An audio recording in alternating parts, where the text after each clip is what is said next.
দেখো যে মেডিকেল প্রিপারেশনে আমাদের হচ্ছে পদার্থবিজ্ঞান প্রথম পত্রের প্রথম অধ্যায় ভৌত জগৎ ও পরিমাপ। এই অধ্যায়ের আর কি আজকে ক্লাস শুরু। এবং এই অধ্যায় সম্পর্কে তোমাদের কোনো ধারণা নাই, কারণ এই অধ্যায়টা শর্ট সিলেবাসের বাইরে ছিল। তো এই অধ্যায়ে কোন কোন টপিকগুলো গুরুত্বপূর্ণ এই জিনিসটা হচ্ছে আমরা আগে জেনে নেব, যে কোন টপিকগুলো হচ্ছে আমাদের জানা দরকার এবং কোনগুলাতে বেশি একটু আমাদের ইফোর্ট দেওয়া উচিত। তাহলে এদিকে দেখো যে আমাদের এই গুরুত্বপূর্ণ টপিকের মধ্যে প্রথমে যে টপিকটা থাকবে সেটা হচ্ছে বিভিন্ন প্রকার হচ্ছে একক। বুঝতে পারছো? তাহলে আমরা কি দেখব বলো? আমরা হচ্ছে বিভিন্ন প্রকার হচ্ছে একক দেখব, মৌলিক একক দেখব, লব্ধ একক দেখব, এবং এই একক সমূহের দেখা যাচ্ছে এগুলার হচ্ছে আমরা একক এবং কি দেখব, একক এবং মাত্রা দেখব, এবং এখান থেকে কিন্তু কোশ্চিন আসে বেশিরভাগ সময় একটা মাত্রা অথবা একটা একক তোমাদের মেডিকেল পরীক্ষায় হচ্ছে মেডিকেল টেস্ট পরীক্ষায় আসবে, অ্যাডমিশন টেস্টে। দ্বিতীয়ত হচ্ছে পরিমাপের ভুল ত্রুটি। যদি প্রথম অধ্যায় থেকে কোশ্চিন হয় তাহলে পরিমাপের ভুল ত্রুটি এই টপিক থেকেও কোশ্চিন খুব গুরুত্বপূর্ণ। পদার্থের উৎপত্তি ও হচ্ছে পরিসর, ঠিক আছে, পদার্থের ধারণা, সূত্র, নীতি, স্বীকার্য, অনুকল্প, তত্ত্ব। এই যে এই বিষয়গুলো আছে, যে ধারণা কি, সূত্র কি, নীতি কি, স্বীকার্য কি, অনুকল্প কি, তত্ত্ব কি, এই বিষয়গুলা কিন্তু আমাদের মেডিকেল পরীক্ষার জন্য খুবই গুরুত্বপূর্ণ। সংখ্যাবাচক মান, কিছু কিছু জিনিসের হচ্ছে আমাদের মান আছে, ঠিক আছে না, ওই মানগুলো হচ্ছে আমাদের জানা লাগবে, যেগুলো আমরা দেখব। মৌলিক ও লব্ধ রাশি, আমরা এই জিনিসটাও দেখব, মৌলিক ও লব্ধ রাশি হচ্ছে কি, ঠিক আছে না, এগুলো আমরা জানি এবং এই জিনিসগুলো হচ্ছে কি দেখবো আমরা, এটা মোটামুটি আর কি। পদার্থের সাধারণ ধর্ম এবং বিশেষ ধর্ম, বিভিন্ন বিজ্ঞানীর অবদান, যে বিজ্ঞানরা যেগুলো হচ্ছে আবিষ্কার করেছে, কে কি আবিষ্কার করেছে, এই সব জিনিসগুলো হচ্ছে আমাদের জানা দরকার, ঠিক আছে। মূলত হচ্ছে এই টপিকগুলোই আমাদের এই প্রথম অধ্যায়ের জন্য গুরুত্বপূর্ণ, ঠিক আছে। এই টপিকগুলো যদি তুমি ভালোভাবে শেষ করতে পারো তাহলে দেখবে যে মেডিকেল অ্যাডমিশন টেস্টে যে কোশ্চিনগুলো আসে এই কোশ্চিনগুলো তোমার কাছে কি সহজ মনে হইতেছে। এখন এক নম্বর বিষয় হচ্ছে, দেখো যে প্রথম অধ্যায় আমাদের কি ভৌত জগৎ ও পরিমাপ, ঠিক আছে না। তার মানে আমরা বুঝতে পারতেছি যে আমরা কি করব, এখানে ভৌত জগৎ সম্পর্কে জানবো এবং পরিমাপ সম্পর্কে জানবো। তো আমাদের প্রথম যে জিনিসটা জানা দরকার, যে ফিজিক্সে কিন্তু সব জিনিস তোমার পড়া লাগবে না মেডিকেলের জন্য। মেডিকেলের জন্য স্পেসিফিক কিছু লাইন প্রত্যেকটা জায়গা থেকে তুমি হচ্ছে পড়বা, ঠিক আছে না। তো এখানে যে লাইনগুলো দাগাই দেওয়া হবে, যেগুলো তোমাকে বলা হবে, ঠিক তুমি এইগুলাতে ইফোর্ট দিবা। যেগুলা তোমার দরকার নাই এই লাইনগুলা তুমি মোটেও পড়তে যাবা না, তোমার দরকারই নাই ওই লাইন পড়তে গিয়ে, তোমার সময় অপচয় করার দরকার নাই। এই যে সূচনাতে এখানে আমাদের কোনো কি নাই, মানে কোনো কিছুই হচ্ছে দরকার নাই এই মেডিকেল অ্যাডমিশন টেস্টের জন্য। আমরা মেডিকেল অ্যাডমিশন টেস্ট দিতে গেলে এই জিনিসগুলোর আমাদের কি লাগবে না, দেখো প্রয়োজন পড়বে না, ঠিক আছে। তাহলে আমরা এগুলো হচ্ছে দেখবো না, আমরা কোথায় চলে যাব, দেখো ভৌত জগতের প্রকৃতি। তো এই ভৌত জগতের প্রকৃতি তুমি যদি জানো, তাহলে ভৌত জগৎ মূলত কয়টা উপাদানের সমন্বয়ে তৈরি? চারটা। তাহলে এটা মনে রাখবা যে ভৌত জগৎ মূলত কয়টা উপাদানের সমন্বয়ে তৈরি? চারটা উপাদানের সমন্বয়ে তৈরি। একটা হচ্ছে স্থান, কাল, ভর এবং হচ্ছে কি দেখো শক্তি, ঠিক আছে। তাহলে এই চারটার সমন্বয়ে হচ্ছে আমাদের কি এই ভৌত জগতের মূল উপাদান। এই চারটা হচ্ছে কি আমাদের ভৌত জগতের মূল উপাদান। তাহলে এখান থেকে তুমি এই জিনিসটা পড়লেই হচ্ছে, আর কিছু পড়ার দরকার নেই, উপরে এগুলো তোমার কি দরকার পড়বে না। এখন দেখো যে প্রথম দুটি তাত্ত্বিক ভৌত জগৎকে ভর ও শক্তির উপস্থিতি দ্বারা বোঝানো হয়।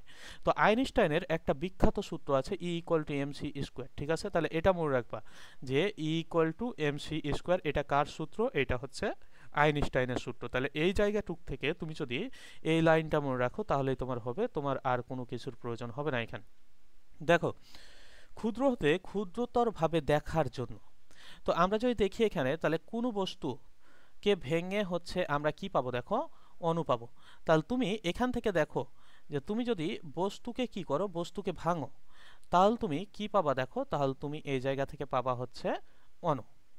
আর কি বলা হচ্ছে, দেখো অণুকে ভেঙে পাওয়া যায় হচ্ছে পরমাণু। তাহলে এই সিরিজটা তুমি কিভাবে মনে রাখবা, এই যে এইভাবে মনে রাখবা যে অণুকে ভাঙলে আমরা কি পাবো, দেখো অণুকে ভাঙলে আমরা পাবো হচ্ছে পরমাণু। আর পরমাণুকে যদি তুমি ভাঙো তাহলে বিভিন্ন স্থায়ী এবং অস্থায়ী কণিকা পাবা, শুধু ইলেকট্রন, প্রোটন, নিউট্রন না, এই তিনটা হচ্ছে আমাদের কি স্থায়ী কণিকা, ঠিক আছে না। আর এছাড়াও আমাদের কি অনেক নিউট্রিনো, অ্যান্টি নিউট্রিনো, পজিট্রিনো, এই যে এই সব আছে না, এগুলো হচ্ছে আমাদের কি দেখো অস্থায়ী কণিকা। তাহলে এই যে এইরকম আমরা যদি পরমাণুকে ভাঙি তাহলে স্থায়ী এবং অস্থায়ী কি পাবো, দেখো অস্থায়ী হচ্ছে কণিকা পাবো, ঠিক আছে। এখন তুমি যদি এই অস্থায়ী স্থায়ী কণিকাগুলোকে ভাঙো তাহলে যে জিনিসটা পাবা সেটা হচ্ছে কি বলতো, সেটা হচ্ছে কোয়ার্ক, ঠিক আছে। তাহলে একে ভাঙলে তুমি কি পাবা, কোয়ার্ক নামক কণা পাবা। আর কোয়ার্ককে যদি তুমি ভাঙো তাহলে কি পাবা দেখো তো, তাহলে তখন তুমি শক্তি গুচ্ছ পাবা, বুঝতে পারছো। তাহলে কোয়ার্ককে ভাঙার পর কি পাবা, শক্তিগুচ্ছ। তাহলে এই সিরিজটা তুমি কিভাবে মনে রাখবা, এই যে এইভাবে মুখস্থভাবে মনে রাখতে গেলে তোমার ভুল হওয়ার সম্ভাবনা বেশি। তাহলে আমরা কি দেখতেছি দেখো, যে বস্তু, এই যে এই বস্তুকে ভাঙলে আমরা পাবো অণু, অণুকে ভাঙলে আমরা পাবো পরমাণু, পরমাণুকে ভাঙলে আমরা স্থায়ী এবং অস্থায়ী কি পাবো দেখো, কণিকা। অস্থায়ী কণিকাকে ভাঙলে, স্থায়ী বা অস্থায়ী কণিকাকে যদি ভাঙো তাহলে তুমি কি পাবা দেখো, কোয়ার্ক। আর কোয়ার্ককে ভাঙলে কি পাবা দেখো, শক্তিগুচ্ছ। তাহলে এই লাইনটা মনে রাখলেই আমাদের এইটুক হচ্ছে, ঠিক আছে। তাহলে এইটা হচ্ছে কিভাবে মনে রাখবা, এটা এভাবে মনে রাখবা।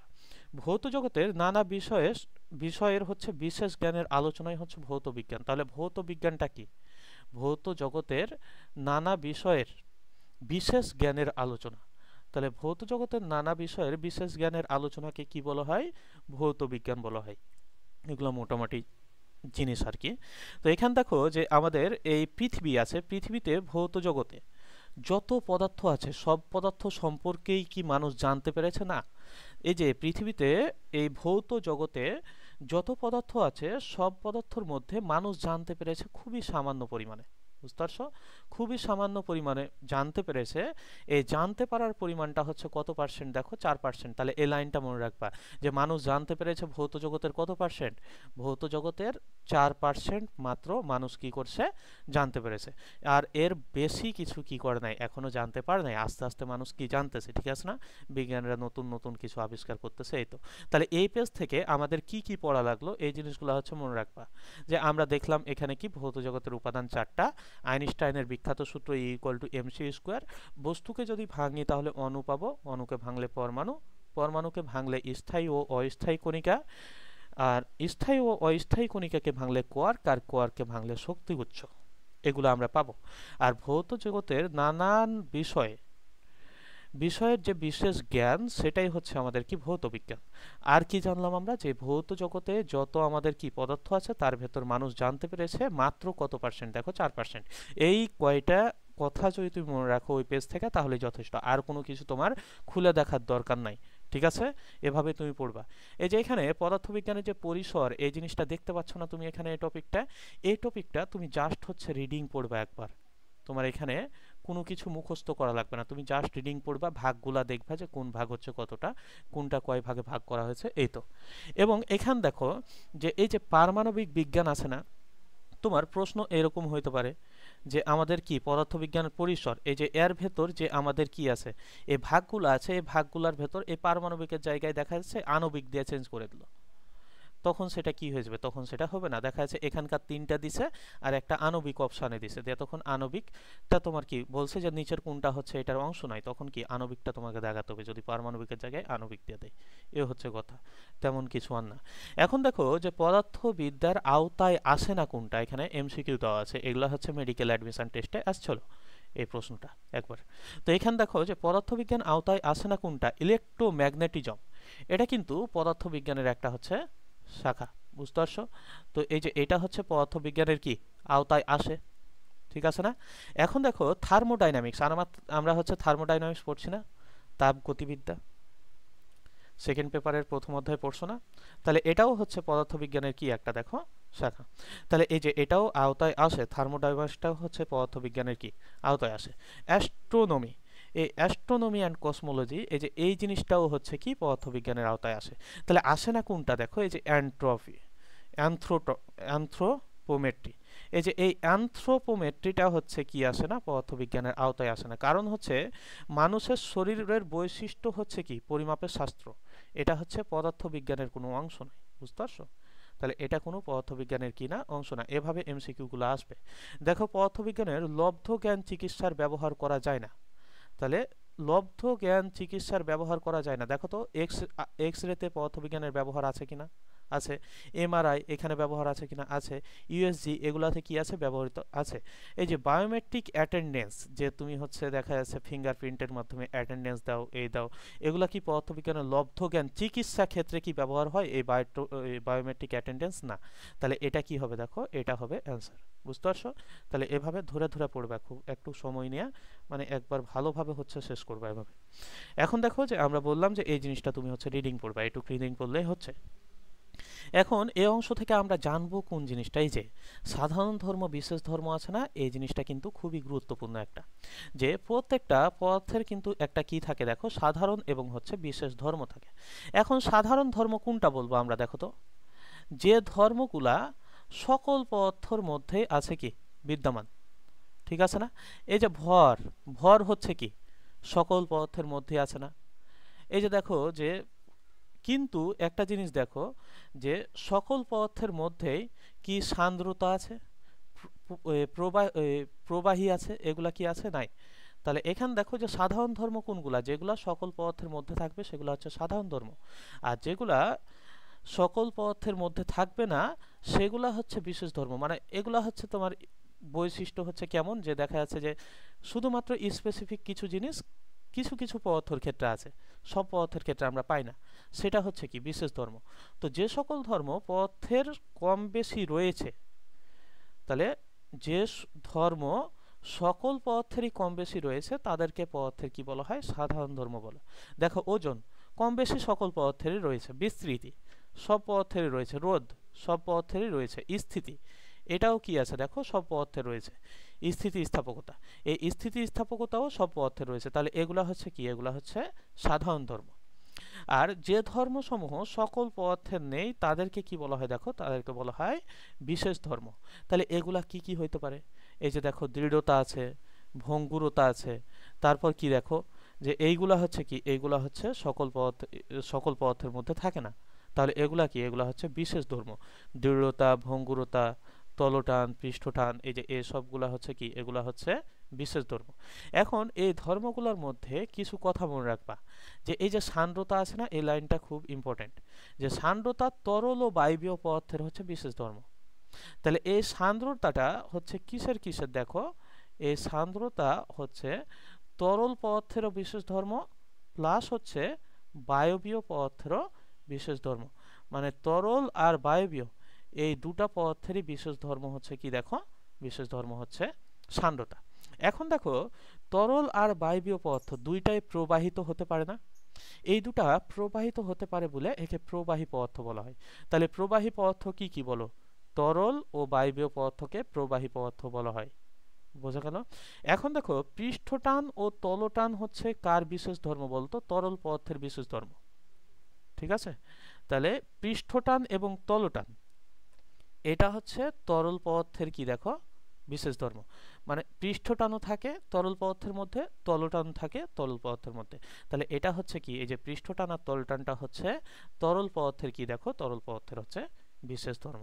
তাহলে সান্দ্রতা কি, সান্দ্রতা তরল ও বায়বীয় পদার্থের বিশেষ ধর্ম, আর পৃষ্ঠটান ও তলটান কি, এটা হচ্ছে তরল পদার্থের বিশেষ ধর্ম। তাহলে এই যে এইটুক যদি তুমি মনে রাখো তাহলে এই জায়গা থেকে তাহলে হচ্ছে, বোঝা গেল? তাহলে এই জায়গা থেকে তোমার আর কিছু পড়ার দরকার নাই, ঠিক আছে? এরপর দেখো যে পরবর্তী পৃষ্ঠায় যদি চলে আসি, তাহলে আমরা বিভিন্ন হচ্ছে জানি যে বায়ুর চাপ মাপার যন্ত্র, বিভিন্ন যন্ত্রের নাম আমরা হচ্ছে জানা লাগবে, যে কোনটা হচ্ছে কি পরিমাপ করে। দেখো বায়ুর চাপ মাপা যন্ত্রের নাম হচ্ছে কি, দেখো যন্ত্রের জন্য হচ্ছে ব্যারোমিটার ব্যবহার করি আমরা। উষ্ণতা বা হচ্ছে তাপমাত্রা পরিমাপের যন্ত্রের নাম কি বলো, থার্মোমিটার। আমরা থার্মোমিটার ব্যবহার করি না? দেখা যাচ্ছে যে যখন জ্বর হয় তখন কি করি আমরা, থার্মোমিটার ব্যবহার করে আমরা দেখি যে আমাদের শরীরের তাপমাত্রা কত। দেখো যে বায়ুতে জলীয় বাষ্প পরিমাপের যন্ত্রের নাম হচ্ছে কি, দেখো হাইগ্রোমিটার, ঠিক আছে? এই হাইগ্রোমিটারের সাহায্যে কি করে, দেখো পানিতে জলীয় বাষ্পের পরিমাপ হচ্ছে কি, পরিমাণ হচ্ছে মাপে, ঠিক আছে? তাহলে এই যে এরকম হচ্ছে আরো যন্ত্র আছে যেগুলো হচ্ছে আমার ওই যে স্লাইডে আছে, আরো বাকি যে স্লাইডগুলো ওখানে হচ্ছে তোমাকে দেখাই দেবো। আরো যন্ত্র আছে যেগুলো হচ্ছে আমাদের জানা দরকার, সেগুলো ওই জায়গা থেকে কি দেখাবো। তাহলে এই জায়গা থেকে এই লাইনটা হচ্ছে কি পড়ে ফেলবে। দেখো যে রিয়াক্টর নামক যন্ত্র, এই রিয়াক্টর নামক যন্ত্রের সাহায্যে নিউক্লিয়াসকে ভেঙে যে প্রচুর শক্তি পাওয়া যায়, সেই শক্তিকে বিদ্যুৎ উৎপাদনে বিভিন্ন কি বিভিন্ন শিল্পে বা চিকিৎসা বিজ্ঞানে কি করা হয় দেখো, প্রয়োগ করা হয়। তাহলে এটা কোন সাহায্যে, কিসের সাহায্যে হচ্ছে কি করে দেখো, ভাঙে পরমাণুকে। পরমাণু নিউক্লিয়াস ভাঙে হচ্ছে রিয়াক্টর নামক কিসের সাহায্যে বলো, যন্ত্রের সাহায্যে। তাহলে এটা মনে রাখবা যে এই যে পরমাণু নিউক্লিয়াস কিসের সাহায্যে ভাঙে, পরমাণু নিউক্লিয়াস ভাঙে রিয়াক্টর নামক কিসের সাহায্যে দেখো, রিয়াক্টর নামক হচ্ছে যন্ত্রের সাহায্যে। এইটুক মনে রাখলেই হবে। তাহলে এ পর্যন্ত দেখো যে এই পেজে হচ্ছে আমরা এই জিনিসটা জানবো। এইগুলো হচ্ছে আমরা এভাবে জানবো না। এখন আমাদের যে জিনিসটা জানা দরকার, এটা খুবই গুরুত্বপূর্ণ আমাদের জন্য, যে এই যে ধারণা, সূত্র, স্বীকার্য, এই যে এই সব জিনিসগুলা। ঠিক আছে? তাহলে এখানে দেখো যে ধারণা বা প্রত্যয় কি। যদি কোনো সংজ্ঞার মধ্যে এই যে উপলব্ধি বা বোধগম্যতা এই শব্দটা পাও, তাহলে তুমি মাথায় রাখবা যে সেটা হবে কি, ধারণা বা প্রত্যয়। বুঝতে পারছো কি কি বললাম? যে তুমি পুরো সংজ্ঞা কি এখান থেকে মনে রাখবা না, তোমার ক্ষেত্রে তো এতটা সম্ভব না পুরো সংজ্ঞা মনে রাখা। তাহলে তুমি কি দেখবা, যদি সংজ্ঞার ভিতর উপলব্ধি বা বোধগম্যতা এই কথাটা উল্লেখ থাকে, ঠিক আছে, তাহলে তুমি সেটাকে কি বুঝবা বলো, যে সেটা তোমাকে বলতেছে ধারণা বা প্রত্যয় সম্পর্কে। হইল? তাহলে ধারণা বা প্রত্যয় শেষ, তুমি বুঝে গেলা। তোমার এটা মুখস্থ করার দরকার নাই, এই যে এইগুলা, যে এত বড় যে কি ধারণা বা ধারণা এই সেই জানার দরকার নাই। তুমি এটা মনে রাখবা যে উপলব্ধি বা বোধগম্যতা যদি আমি কোথাও দেখি, তাহলে আমি সেটাকে কি বলবো, ধারণা বলবো। দ্বিতীয়ত হচ্ছে সূত্র। ঠিক আছে? এই যে দেখো, সূত্রতে তুমি একটা জিনিস দেখবা, সেটা হচ্ছে পরীক্ষা নিরীক্ষার সাহায্যে প্রমাণিত। বুঝতে পারছো? তাহলে পরীক্ষা নিরীক্ষার সাহায্যে প্রমাণিত এই কথা যদি থাকে, তাহলে সেটাকে তুমি কি বলবো বলো, সূত্র। ঠিক আছে? তাহলে পরীক্ষা নিরীক্ষার সাহায্যে হচ্ছে প্রমাণিত। এই যে এই জায়গাটা যদি কোনো এর মধ্যে থাকে, মনে করো যে কোনো হচ্ছে সংজ্ঞার মধ্যে থাকে, যে পরীক্ষা নিরীক্ষার সাহায্যে কি দেখো, সাহায্যে প্রমাণিত, এটা যদি কোনো সংজ্ঞার মধ্যে থাকে, তাহলে তুমি সেটাকে কি বলবা দেখো, সেটাকে বলবা সূত্র। আরও একটা জায়গায় আমাদের পরীক্ষা নিরীক্ষার সাহায্যে প্রমাণিত এই কথাটা আছে, কিন্তু এটা আমরা দেখাবো পরবর্তীতে যে ওটা কিভাবে মনে রাখা যায়। এখন দেখো নীতি। ঠিক আছে? তাহলে এখান দেখো যে প্রাকৃতিক সত্য। নীতি কি? প্রাকৃতিক সত্য সরাসরি স্পষ্টভাবে প্রমাণ করা যায়, এবং এই সত্যের সাহায্যে অনেক প্রাকৃতিক ঘটনা কি করা হয় দেখো, প্রাকৃতিক ঘটনা প্রমাণ করা যায়। তাহলে এইটা মনে রাখবা যে প্রাকৃতিক সত্য একটা, আর আরেকটা হচ্ছে অনেক প্রাকৃতিক ঘটনাকে কি করা যায় দেখো, প্রমাণ করা যায়। তাহলে যেখানে অনেক প্রাকৃতিক ঘটনাকে প্রমাণ করা যায় এই কথা থাকবে, সেটা তুমি কি বুঝবা, নীতি। বুঝতে পারছো? হ্যাঁ, তাহলে সেখানে তুমি কি দিবা, কোনো সংজ্ঞার মধ্যে যদি এরকম আসে, তাহলে কি আসবে, একটা সংজ্ঞা উপরে দেওয়া থাকবে, দেওয়া বলবে তাকে কি বলে। তো তাকে কি বলে যদি তুমি এই যে এই কথাটা পাও, যে প্রাকৃতিক সত্য বা প্রাকৃতিক ঘটনা, অনেক প্রাকৃতিক ঘটনাকে প্রমাণ করা যায় এই কথাটা, তাহলে তুমি কি বলবা, তাহলে সেটাকে তুমি নীতি বলবা।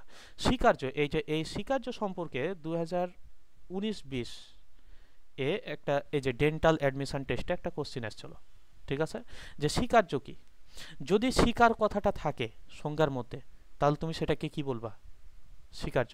তাহলে কোনো গাণিতিক মডেল বা সূত্র প্রতিষ্ঠা করার লক্ষ্যে যদি কিছু পূর্ব সত্য স্বীকার করে নেওয়া হয়, এই যে দেখো, তাহলে পূর্ব সত্য কি করা হয় দেখো, স্বীকার করে নেওয়া হয়, এই কথাটা যদি থাকে, তাহলে সেটাকে তুমি কি বলবা বলো, তাহলে সেটাকে বলবা তুমি হচ্ছে স্বীকার্য। এভাবে মনে রাখবা ছোট ছোট আকারে, না হয় কিন্তু তোমার প্রবলেম হবে, পুরো সংজ্ঞা তুমি ওভাবে মনে রাখতে পারবে না। সাধারণ কোনো বৈজ্ঞানিক তত্ত্ব একটি সার্বিক বিবৃতি দিয়ে শুরু করা হয়। তাহলে কোনো বৈজ্ঞানিক তথ্যকে কি করা হয়, একটা সার্বিক তত্ত্ব দিয়ে শুরু করা হয়, এটাই হচ্ছে স্বীকার্য। তাহলে এই যে এই দুটো লাইন এখান থেকে মনে রাখবা এভাবে। অনুকল্প কি, যদি সংজ্ঞার ভেতর তুমি অনুমান কথাটা দেখো, তাহলে সেটাকে তুমি কি বলবা দেখো, অনুকল্প। এই যে দেখো, এই সংজ্ঞার ভেতর এই জায়গায় কি আছে, সামঞ্জস্য রেখে কোনো কিছু অনুমান করেন। তাহলে সামঞ্জস্য রেখে কোনো কিছু অনুমান করা এই কথাটা যদি থাকে, তাহলে সেটাকে তুমি কি বলবা দেখো, অনুকল্প বলবা। তাহলে অনুকল্পের ভেতর কি থাকবে দেখো, অনুমান। এগুলাতে কিন্তু অনুমান কথাটা নাই, এখানে কিন্তু অনুমান কথাটা আছে। তাহলে যদি অনুমান এই শব্দটা থাকে কোনো সংজ্ঞার ভেতর, তাহলে তুমি সেটাকে কি বলবা, অনুকল্প বলবা। ঠিক আছে? এখান দেখো যে অনুকল্প কি, এই যে দেখো অ্যাভোগাড্রোর কি আছে দেখো, অ্যাভোগাড্রোর হচ্ছে অনুকল্প আছে। ঠিক আছে? এই জায়গা থেকে দেখো যে তারপর হচ্ছে তত্ত্ব। এখান দেখো পরীক্ষা নিরীক্ষার দ্বারা প্রমাণিত, আমরা একটু আগে কি বললাম বলতো, সূত্র বললাম না, যে পরীক্ষা নিরীক্ষার দ্বারা প্রমাণিত হলো কি সূত্র। আর যদি এই কথাটা এরকম থাকে যে পরীক্ষা নিরীক্ষা দ্বারা প্রমাণিত অনুকল্পকে, তাহলে সেটা হচ্ছে তত্ত্ব। তাহলে পরীক্ষা নিরীক্ষা দ্বারা প্রমাণিত অনুকল্প কথাটা যদি থাকে তাহলে সেটাকে কি বলবা তুমি? তাহলে সেটাকে তুমি বলবা তত্ত্ব। বোঝা গেছে? তাহলে এখানে তুমি দেখো যে সূত্রতে এই অনুকল্প কথাটা থাকবে না, কিন্তু তত্ত্বতে এই অনুকল্প কথাটা কি থাকবে। এই যে অনুকল্প থাকলে তত্ত্ব, আর অনুকল্প যদি না থাকে তাহলে কি দেখো, তাহলে হচ্ছে সূত্র। তাহলে পরীক্ষা নিরীক্ষা দ্বারার প্রমাণ তো দুটাতেই থাকবে, অনুকল্পতেও থাকবে সূত্রতেও থাকবে, কিন্তু তত্ত্বতেও থাকবে সূত্রতেও থাকবে, কিন্তু তত্ত্বতে এই অনুকল্প শব্দটা থাকবে আর সূত্রতে এই অনুকল্প শব্দটা কি থাকবে না। মন থাকবে এটুক কল্প, তবে সকল অনুকল্প তত্ত্ব নয়। দাঁড়াও, এখানে হচ্ছে কি যে তাহলে এখান দেখো যে আমরা কি নিয়ে কথা বলছিলাম, তত্ত্ব নিয়ে। তো এখান দেখো যে আমরা কি বলছিলাম যে সকল সূত্রই তত্ত্ব, তবে সকল তত্ত্ব সূত্র নয়। আবার সকল তত্ত্বই অনুকল্প, তবে সকল অনুকল্প তত্ত্ব নয়। এটা কিভাবে মনে রাখবো আমরা? দেখো যে সূত্র তত্ত্ব, তাহলে তত্ত্ব কিন্তু সূত্র নয়, কারণ এদিকে কি নাই আমাদের, দেখো এদিকে কিন্তু আমাদের এই যে অ্যারো চিহ্ন নাই। যেদিকে অ্যারো চিহ্ন আছে সেটা হতে পারবে সূত্র তত্ত্ব। আবার তত্ত্ব হচ্ছে কি, দেখো তত্ত্ব হচ্ছে অনুকল্প। শোনা যাচ্ছে? তাহলে তত্ত্ব কি, দেখো তত্ত্ব কিন্তু অনুকল্প। তাহলে সূত্র তত্ত্ব, তত্ত্ব সূত্র নাই, তত্ত্ব অনুকল্প, অনুকল্প তত্ত্ব নয়। তাহলে এটা আমরা কিভাবে মনে রাখবো বলতো? এই যে এইভাবে মনে রাখবা, আতস, কি বললাম? আতস, কিন্তু কোন দিক থেকে আসবে? উল্টো দিক থেকে। বুঝতে পারছো? এই যে সূত্র তত্ত্ব অনুকল্প, সকল সূত্রই তত্ত্ব, সকল তত্ত্বই অনুকল্প, কিন্তু সকল অনুকল্প তত্ত্ব নয়, সকল তত্ত্ব সূত্র নয়। এভাবে এই লাইনটা কি করবা? এই লাইনটা মনে রাখবা। এখান দেখো যে আইনস্টাইনের আপেক্ষিক তত্ত্ব, ঠিক আছে? এই যে তত্ত্ব কোনগুলা? আইনস্টাইনের আপেক্ষিক তত্ত্ব আছে, এগুলো হচ্ছে তত্ত্ব। তারপর কি কোয়ান্টাম তত্ত্ব, এগুলো হচ্ছে তত্ত্বের কি উদাহরণ। তাহলে এই জায়গা থেকে তুমি কি করবা? এই জায়গা থেকে এগুলা পড়বা, এবং এগুলার ভেতরে আমার শিটে হচ্ছে এই জিনিসগুলা ভালোভাবে দেওয়া আছে। এই জায়গা থেকে হচ্ছে কি করবা? এগুলা হচ্ছে পড়বা। এখানে দেখো যে আমাদের কি এই শিটের ভেতর দেখো যে এখানে কি যে বিভিন্ন প্রকার যন্ত্রের নাম দেওয়া আছে, যে বায়ুচাপ মাপার যন্ত্রের নাম কি, উষ্ণতা ও তাপমাত্রা মাপার যন্ত্রের নাম কি, বায়ুতে জলীয় বাষ্প পরিমাপের যন্ত্রের নাম কি, এই শীটটাতে হচ্ছে দেওয়া আছে। এই শীটটা তখন পড়বা। এই যে দেখো ধারণা, যদি উপলব্ধি কথাটা উল্লেখ থাকে তাহলে সেটা ধারণা। সূত্র কি? পরীক্ষা নিরীক্ষার সাহায্যে প্রমাণিত, এটা যদি উল্লেখ থাকে তাহলে সেটাকে আমরা কি বলবো? সূত্র। এই যে দেখো নীতি, নীতি কি? প্রাকৃতিক সত্য, এই কথাটা থাকলে নীতি। স্বীকার্য কি? যদি স্বীকার কথাটা উল্লেখ থাকে তাহলে সেটা হচ্ছে কি? স্বীকার্য। অনুকল্প কি? অনুমান কথাটা উল্লেখ থাকবে। তত্ত্ব কি? পরীক্ষা নিরীক্ষার দ্বারা প্রমাণিত অনুকল্প। ঠিক আছে না? এই যে পরীক্ষা নিরীক্ষার দ্বারা প্রমাণিত অনুকল্প, এটাও পরীক্ষা নিরীক্ষার দ্বারা প্রমাণিত, কিন্তু এটা কি হবে দেখো তো, যে এইটা তোমার হবে এই অনুকল্প কথাটা কি থাকবে? অনুকল্প কথাটা হচ্ছে থাকবে। এই পরীক্ষা নিরীক্ষার দ্বারা প্রমাণিত কথার সাথে যদি অনুকল্প থাকে তাহলে সেটাকে কি বলবা? তত্ত্ব। এই যে দেখো আতস, আতস তুমি উল্টো দিকে যদি আসো তাহলে কি? সকল সূত্রই তত্ত্ব, সকল তত্ত্বই অনুকল্প। ঠিক আছে? এই যে এখানে এভাবে দেওয়া আছে। তাহলে এই জায়গা থেকে তখন তুমি কি করবা? এই জায়গা থেকে হচ্ছে পড়বা। ঠিক আছে? এখন দেখো যে এই জায়গায় আমাদের আর কিছু পড়ার মতো নাই। এই যে এটুকা তুমি পড়বা না আর কিছু। এখানে দেখো যে কি বলা হচ্ছে শেষের দিকে, এক্স রে এর ব্যবহার নিউক্লিড অ্যাসিডের গঠন জানতে সহায়তা করেছে। তাহলে এক্স রে এর ব্যবহারের সাহায্যে নিউক্লিড অ্যাসিডের গঠন জানতে কি করছে? দেখো গঠন জানতে সহায়তা করেছে, এবং যা জীবন কার্যের মূল প্রক্রিয়া কি করে? মূল প্রক্রিয়া নিয়ন্ত্রণ করে। তাহলে জীবন কার্যের মূল প্রক্রিয়া নিয়ন্ত্রণ করে কি? X ray. এবং নিউক্লিক অ্যাসিডের গঠন জানতে সহায়তা করেছে কে? X ray. এখান থেকে এই লাইনটা কি রাখবা? এই লাইনটা মনে রাখবা, তাহলে এই পেজ হয়ে যাচ্ছে।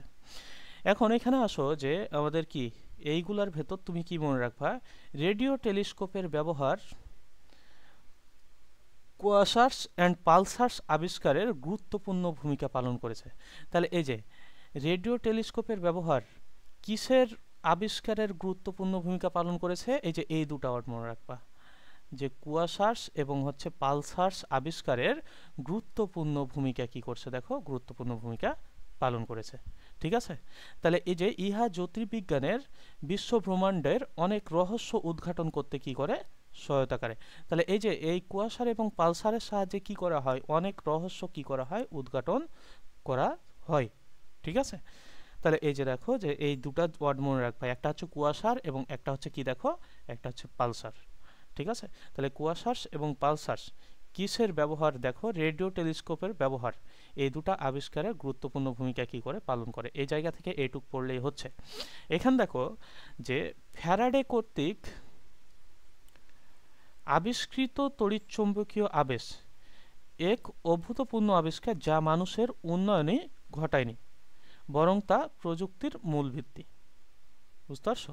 তাহলে এখান থেকে কি ফ্যারাডের কর্তৃক আবিষ্কৃত যে তাড়িৎচুম্বকীয় আবেশ, এটা হচ্ছে অভূতপূর্ণ আবিষ্কার, যা শুধু উন্নয়নই ঘটায় না, এটা প্রযুক্তির মূল ব্যবহার।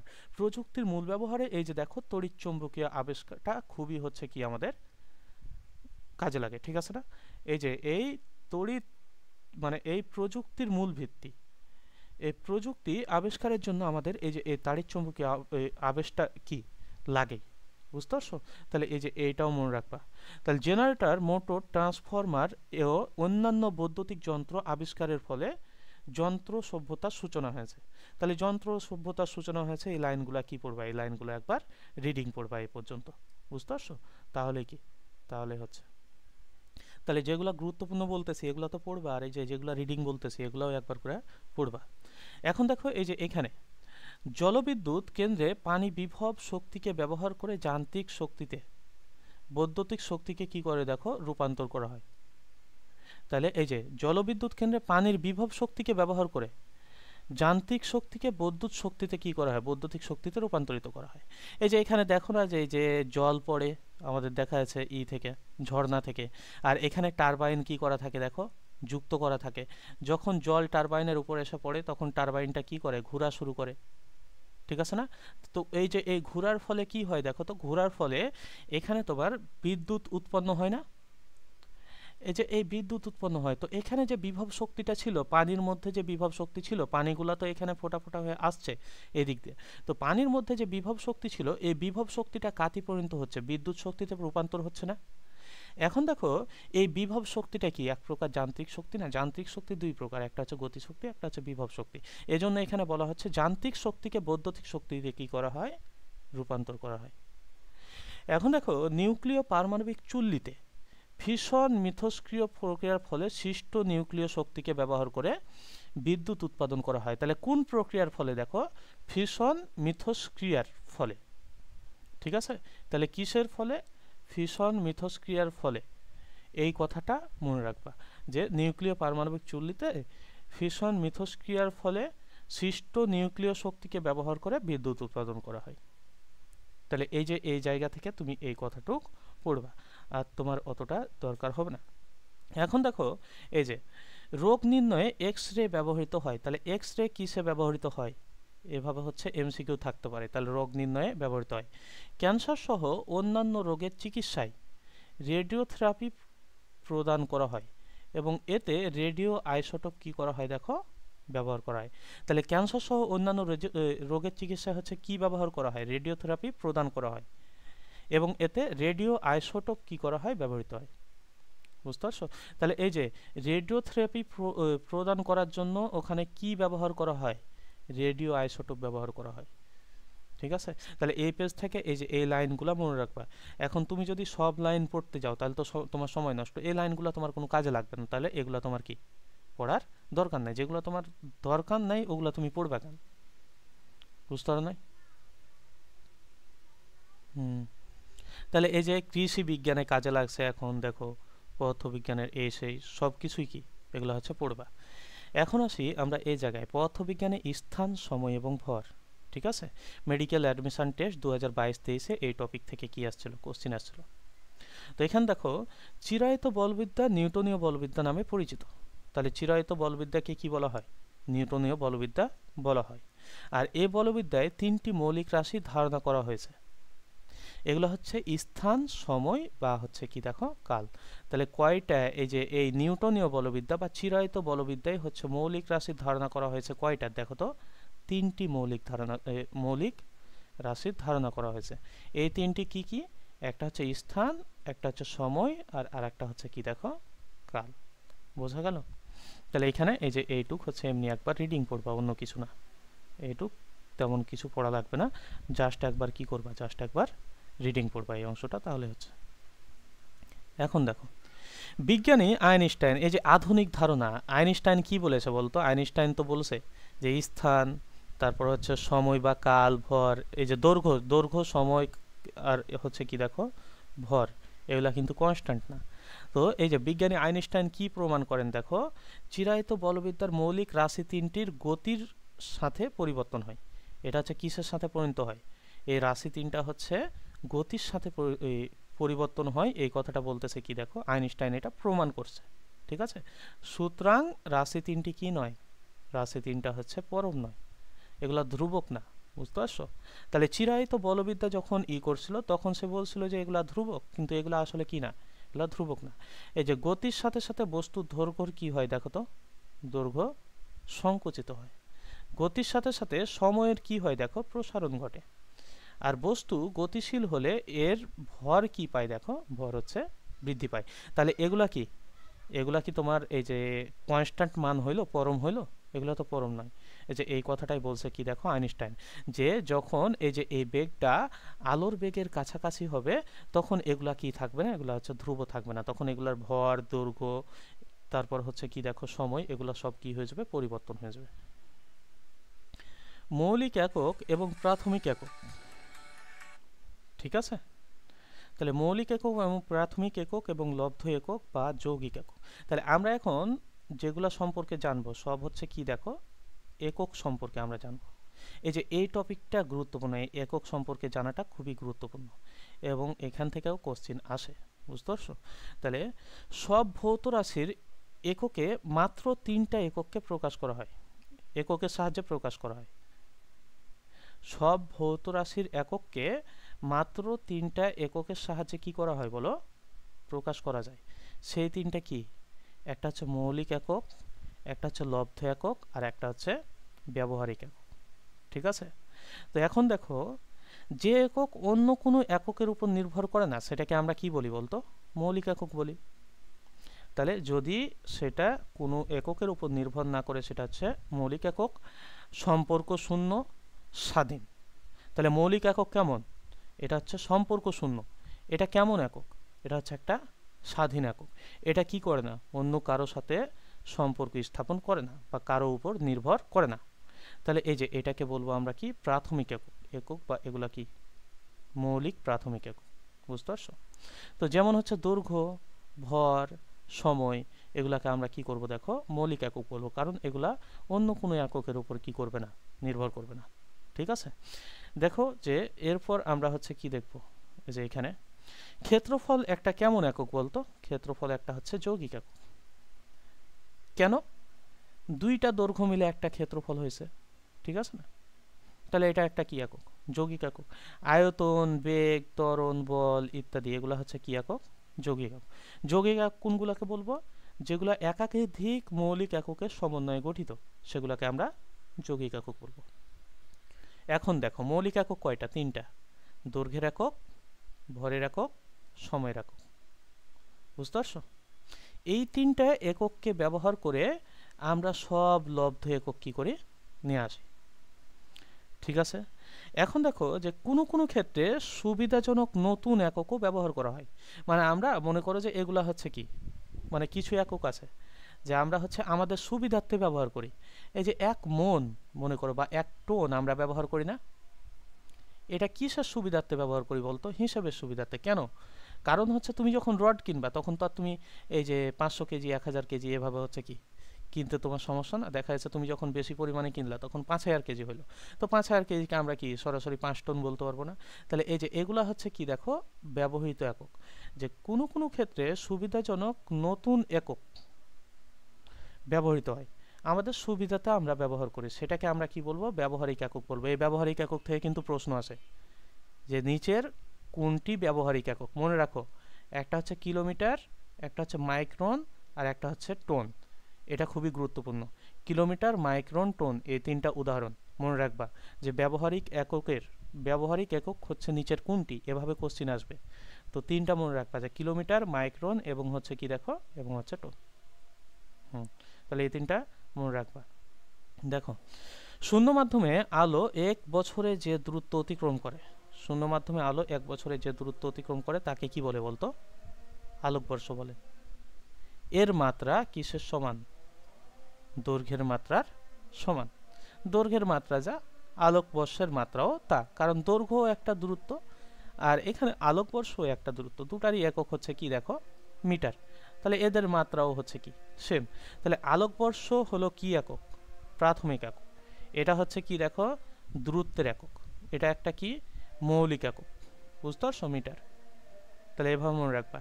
তাহলে আলোকবর্ষ হচ্ছে কিসের একক বলো? এটা হচ্ছে দূরত্বের একক, এটা মনে রাখবা।